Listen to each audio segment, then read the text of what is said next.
Macking the game, yakking to get a second, the tracking, the tane, locking, and slacking. I've been intact with a main tack of the saving, another lacking, the stain for the ill. So I go by Sticks. I don't really tell people what my actual name is. People can figure out who you are, and you get into like a beef with someone, and then you know that you're like endangering your family. How do you spell Sticks? I don't know. I spell it just Stix. I grew up in Chicago. Moved up to the North Shore of Chicago when I was in 7th grade because my parents wanted to get me into the better schools. So I actually had a pretty good education. And then after high school, I kind of got into drugs a little bit too much. But, you know, I mean, I was just experimenting with stuff, but I ended up doing a couple of hallucinogens that, you know, some people can handle hallucinogens. I couldn't. You know, to get away from the drugs, I decided to come down here to be closer to my mother because my father was up there. Well, my mother was down here. So came down here, you know, did okay for 2 years, went to school to become a CNA. So I was a nurse aide for like 6 months back up in Plano. So that was, I mean, a fulfilling job, but it was hard, man. I swear to God, that was like the hardest job in my life. So, yeah, I respect anyone who's, you know, doing that. Anyway, but I ended up going to 3 more psych wards, you know, during my stint down here. You know, I was just like kind of weaning away from my family. Like, I mean, I was never home was the main thing. So it was like, I ended up just sleeping in my car, like, every now and then. But then it just became like a thing where I never wanted to go home. I was trying to start up a landscaping business, so I was doing okay with that after a minute. But then I came up here to Deep Elm, and whenever I was landscaping, I was still focused on music. So, like, I would end up being, like, focused on music, but having to go do landscaping, and, you know, I would show up late for the landscaping work because I would be still making beats or whatever, you know, previously. So, like, you know, I wasn't able to pull myself away from music, and, you know, eventually it just got to the point where I wasn't happy just doing that, and I just decided, you know, if I have to give up everything for music, then I really don't care. Because of the drugs I've done, my world has kind of changed for me. It's like everything that goes on in the world around me is in tune with my mind. And when I say that, it's kind of like I'm in connection with the world around me. So, like, when I think, like, I have certain signs for stuff that I see, and that might sound kind of crazy to people, but it's like, you know, my life became less like life and more like a dream after I, you know, tripped on acid and 2CB. 2CB? Yeah, that was the first time I tripped. That shit was insane. It was like 20-second highs and 20-second lows. And it was like, the visuals were just absolutely out of this world. It's like one second I'd be in a cartoon, and the next second, you know, everything around me was turning into bugs and snakes and shit. Are you on medication now? No. The shit that they put me on in the hospital was not, I didn't like that stuff. It was just, it didn't change the fact that I was still seeing all the signs and shit. It just made me really sleepy and, like, I don't know.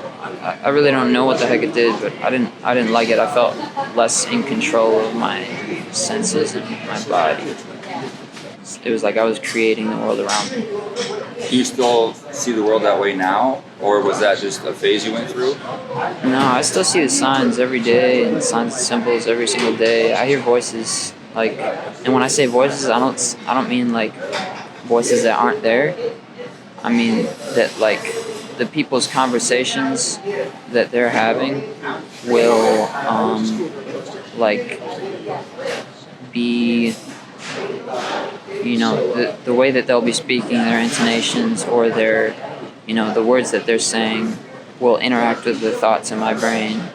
I really, really don't think that chemicals are gonna fix that.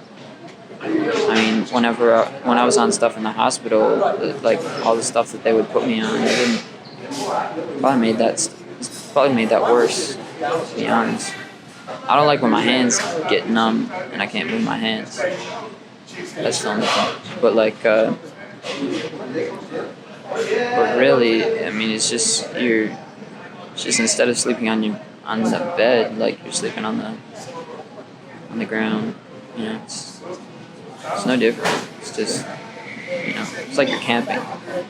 So instead of sleeping in a bed, you're just camping. What about the insecurity of it? The fact that people could come take your stuff, you have to carry everything with you. Well, I don't have a lot.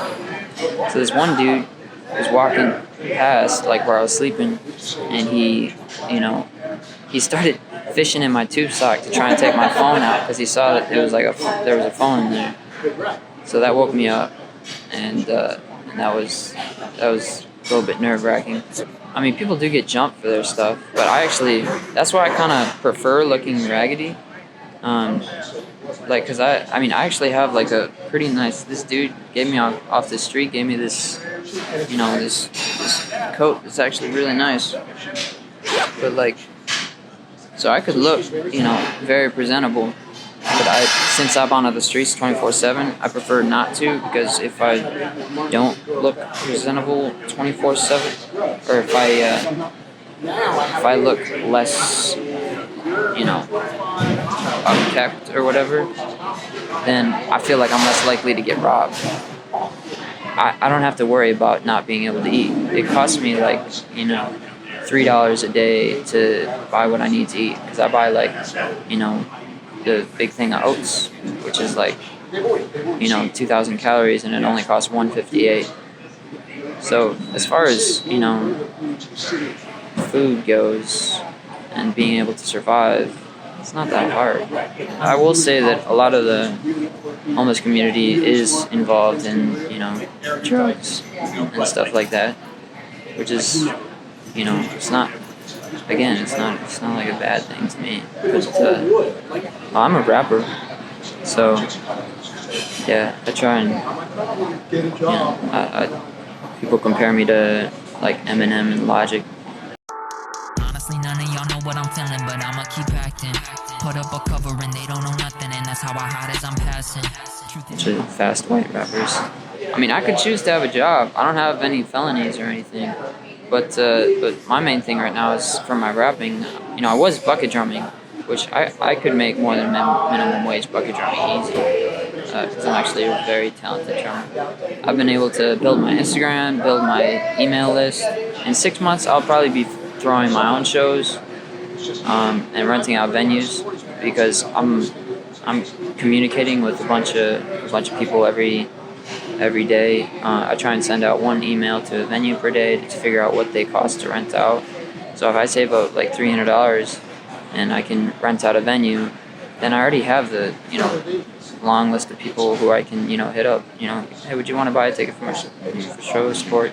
I go by Zdon the rapper. If you want to find me on Instagram, it's Z like zebra, D like Delta, O like Oscar, N like November, and then _THE_rapper. So yeah, I got plans. Once I'm able to rent out a venue, then with all the hustling that I've done on the street rapping for people, I feel like I'll be able to throw a successful show.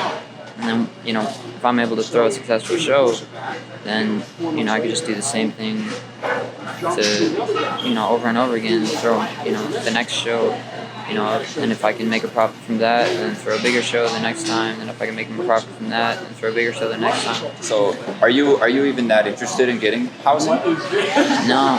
Eventually, I'm gonna live out my car, and then once I'm living out my car, I'm just gonna tour probably. I'm just gonna live in my car while I tour, and then once I get to that point, I'll probably just keep touring, or I'll probably live out like the bus or whatever. I mean, that's what artists do, right? They sleep in the bus all the time, tour bus.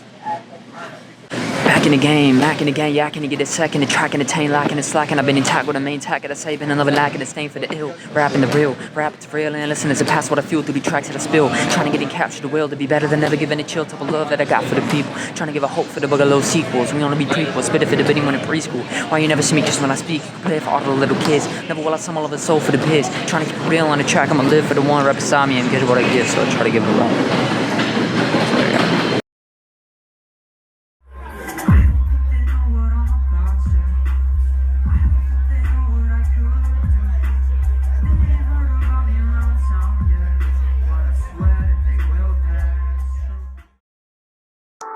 Honestly, none of y'all know what I'm feeling, but I'ma keep acting.